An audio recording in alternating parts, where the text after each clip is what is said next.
Well, welcome back to another episode of Kimmell and Cox, your source for all things entertainment. I'm Keith Cox. I'm joined, as always, by my good friend, Dylan Kimmell. Well, hello, everyone. Oh, my gosh. I am so excited for the topic of today's episode.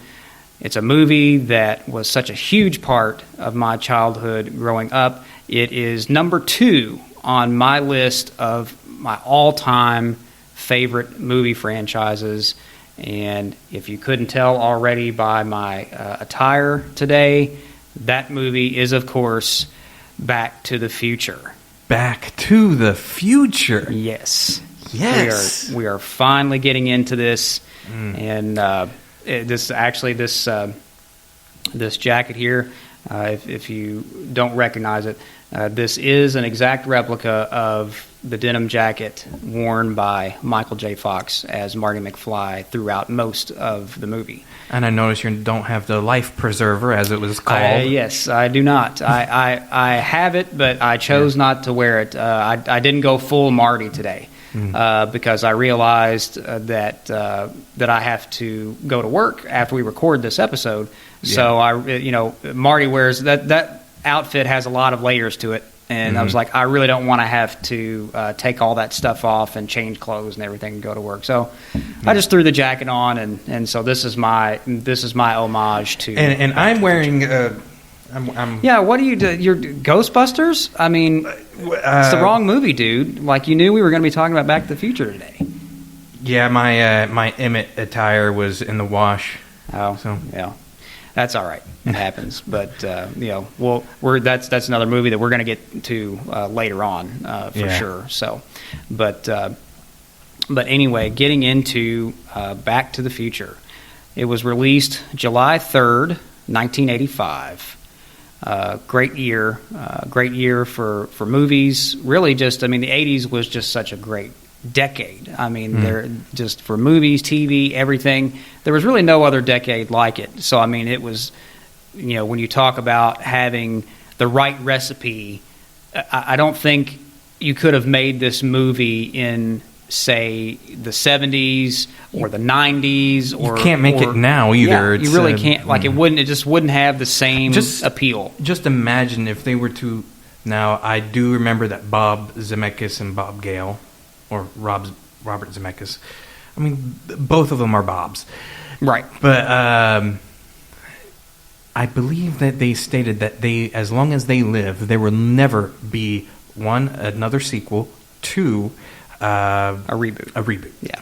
And we're grateful for that, actually, because I think it's... if it ain't broke, don't fix it. Yeah, I think it is...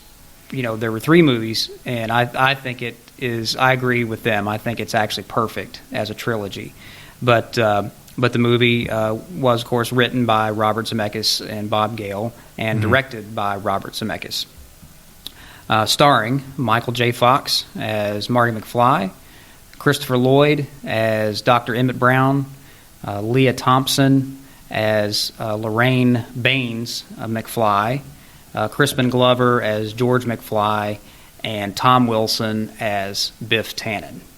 Such a stellar cast in this movie. It just absolutely perfect. I mean, I can't. I know there were a lot of other actors who were either coming up or were already becoming popular at that time who auditioned for these different roles, and I can't see. I've seen the audition tapes from some of them, and I cannot see anybody but the cast that they ended up with. It's always intriguing to see the what ifs. Yeah, it is interesting just to see other people's takes on the characters. I know for Marty, some of the actors who auditioned for that role were C. Thomas Howell, who was pretty big at that time in the 80s. He was becoming big. Ben Stiller, who his career really hadn't even taken off at that point. He was still very, very early on. He was just viewed as Jerry Stiller's son at that point. Yeah, and his reading of it was very just like straightforward, total straight man, not not very broad in comedy or anything like that. And who was another one? John Cryer. which his actually wasn't bad. I mean, Really? of course, he was Ducky, in the Breakfast Club. He was another, another actor who was really, coming up in the '80s, and he didn't do a bad take on it. Like I kind of could have pictured him a little bit. The whole just the innocence and everything. It was close, but not quite the cigar moment. Yeah. And I know there were lots of other people that were considered for the other roles. There were several people that read for Biff, including Billy Zane, who did end up getting a role in the movie because he played one of Biff's goons that travel around with him. Yeah. And I can't remember some of the other actors that read for him. I know that John Lithgow was originally considered for the role of Doc Brown. Certainly, John Lithgow is a talented actor. Yeah. I can't see him in this role. I think Christopher Lloyd just absolutely nailed it. He's so perfect at playing those eccentric or oddball types of characters. I mean, John Lithgow is an exceptional Shakespearean type of actor. Yeah. I can't see it. It needs that zany quirk. Yeah. Like even when John Lithgow does a little zany character like he did in Third Rock from the Sun, it's still very grounded. Yeah, it's still grounded. But just to get into the history of the movie a little bit, it's quite an interesting. It really story, is. Yeah. I mean, there's and some of you may already be familiar with this because it's common knowledge now.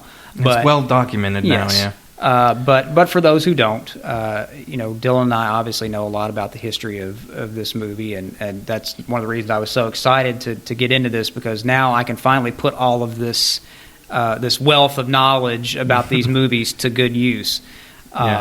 But yeah, quite a history with this movie, production wise.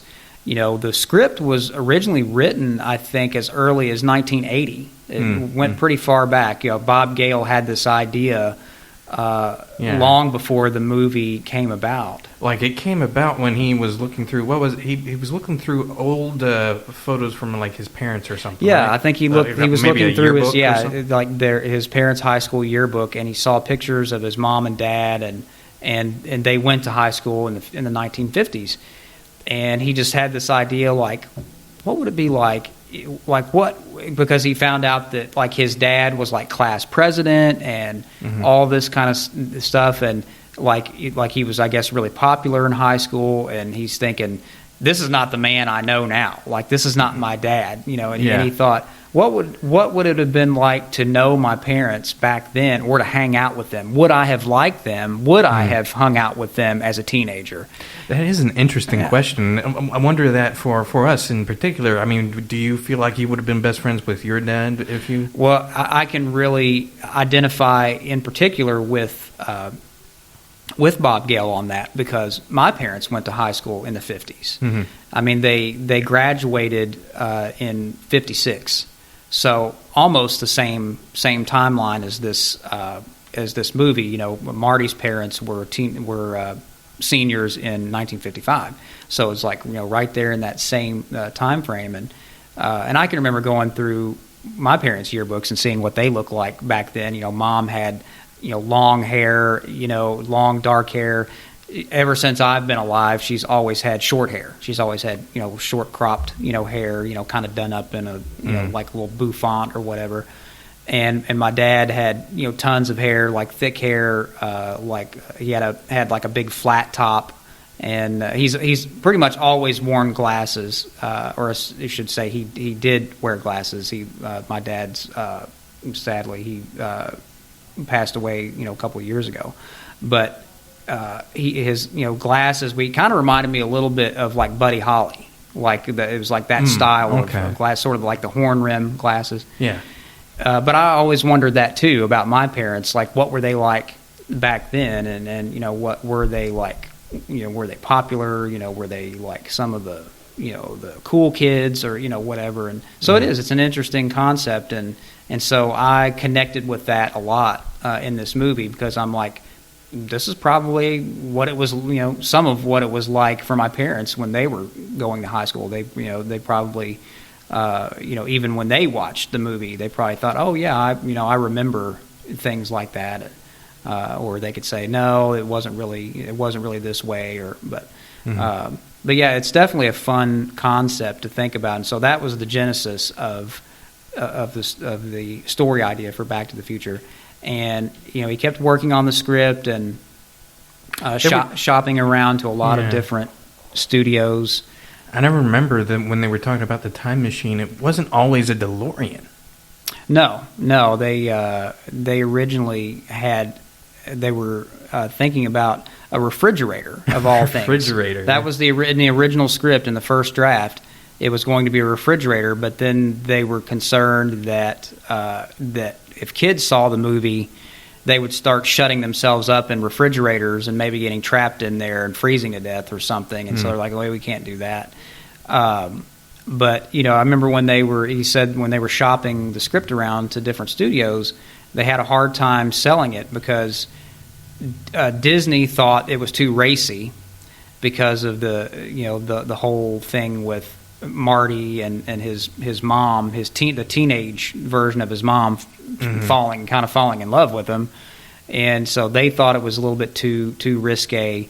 Fox didn't think it was raunchy enough. They wanted more of a like Porky's or Fast Times at Ridgemont High style comedy, like an R-rated comedy with like sex and things like that. And so if they finally settled on Universal, which came about because of Steven Spielberg's involvement with Universal, and he produced the movie. Yes. So his belief in the movie, he thought that it could be really great. And he actually met Bob Gale and Rob Zemeckis when making 1941, I believe it was. Yes. They wrote the script for that one. And then before that they did Romancing the Stone. Yeah, that was the thing that convinced the studio to give Bob Zemeckis the money to make Back to the Future, because he hadn't really had a great track record up to that point of movies. I mean, he made in 1980 he made that movie Used Cars with Kurt Russell, which I think is not a bad movie. I think it's pretty funny. It's definitely very watchable, but I guess it didn't perform very well at the box office. And there was a couple other movies in there that just kind of tanked, and then Romancing the Stone was probably his first successful one, wasn't it? Yeah, that was like, okay, well now we've got a hit here, and so this director is actually very capable of pulling something like this off. And I think it was Steven Spielberg's encouragement too that convinced us. He was like, well, if Steven Spielberg is on board, if he wants to produce this thing, then it's going to be huge.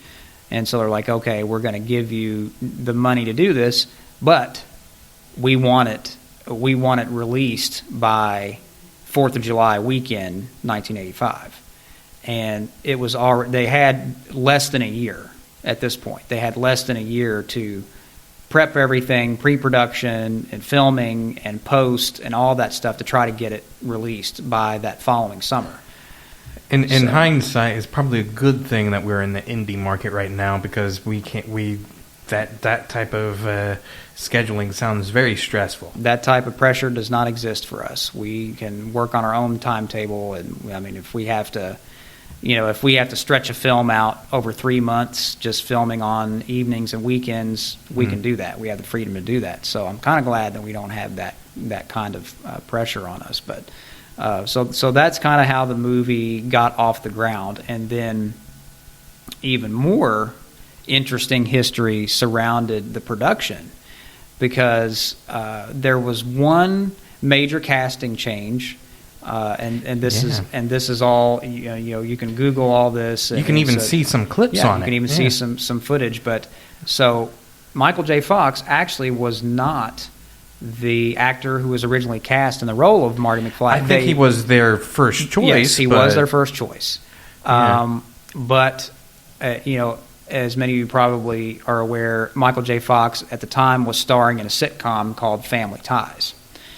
which I grew up watching. I was familiar with him, from that show. And he was always their first choice. He was always the director and writer's first choice. But, the producers on Family Ties did not want to give him the time that he needed to film a major motion picture. Typically, when we're doing a TV series, if you're going to do a movie, they usually film that during the summer hiatus, when they're not filming the show.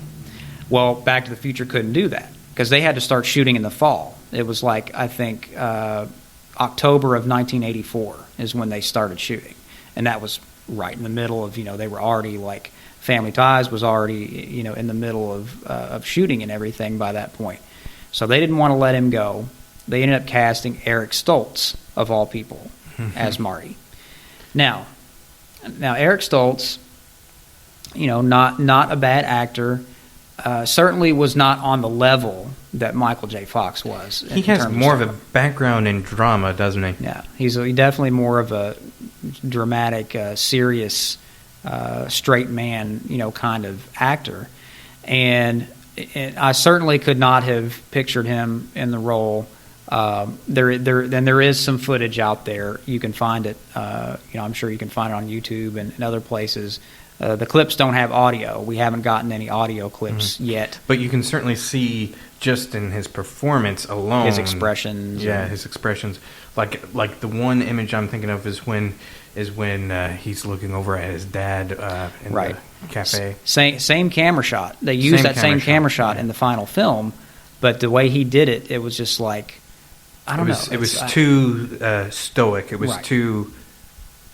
And I think, when it became apparent to them during filming that it just wasn't working with him. The other actors were not gelling with him. They didn't have a chemistry. He was playing it completely differently. He had all of these different ideas about how he should play the character. He was playing it more from a drama perspective when it was more comical. You can ham it up in a comedy. Yeah. You can certainly overact in a comedy. Exactly. You can be as crazy as you want to be, and it worked, for this movie. So when they were already like 6 weeks in filming, I mean, over half the movie was already finished, and they realized the studio and everybody realized we have got to do something. We've got to recast this part, or the movie is going to be terrible. Thinking about that, they finished almost half of the movie with him. Yeah. Probably a little over half. Yeah. And that is just crazy to think, because now we live in an age where the director's cut of this movie, or that movie that some of them not been finished. Mm-hmm. I don't think anyone is hollering and clamoring for a Eric Stoltz release of Back to the Future. Really. I know. I would like to see the footage if they ever will release that in its entirety. Put something together for a special edition collection. It would be nice to see it with audio and everything, just to see all the footage that they did shoot with him. Just for shits and giggles, just to see what it was like. I'm sure it was disappointing compared to what we've got, but it would just be interesting to see.